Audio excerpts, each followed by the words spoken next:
সকলে ঐক্যবদ্ধ দেশকে এবং আমাদের অভ্যুত্থানের স্পিরিটকে রক্ষা করার জন্য। সবাইকে আহ্বান করব, আপনারা শান্তিপূর্ণভাবে থাকবেন। ছাত্র জনতা সৈনিক থাকা অবস্থায় আমাদের কোনো ভয় নাই, আমাদের কোনো ভয় নাই। ছাত্ররা মাঠে থাকা অবস্থায় কোনো ভয় নাই। আজকে প্রধান উপদেষ্টা জাতির উদ্দেশ্যে ভাষণ দিয়েছেন, সবাইকে ধৈর্য ধরার আহ্বান জানিয়েছেন। আমরা বৈষম্য বিরোধী ছাত্র আন্দোলন রাষ্ট্রের সব বৈষম্য দূর করার জন্য এসেছি, কিন্তু সবাইকে ধৈর্য ধরতে হবে। অস্থিতিশীল কোনো পরিবেশ তৈরি করতে চাইলে সচিবালয় ঘেরাও করে জিম্মি করে কোনো দাবি আদায় করা যাবে না।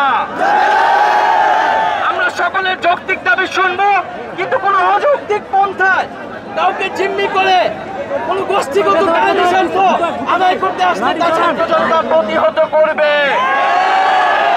সবাইকে আহ্বান করব, আপনারা শান্তিপূর্ণভাবে অবস্থান করুন। আমাদের সমন্বয়ক, আমাদের উপদেষ্টা বিন্দুরা আছেন, তারা আসবেন, তারা কথা বলবেন। আপনারা শান্তিপূর্ণভাবে অবস্থান করুন আমাদের পরবর্তী নির্দেশনা না আসা পর্যন্ত।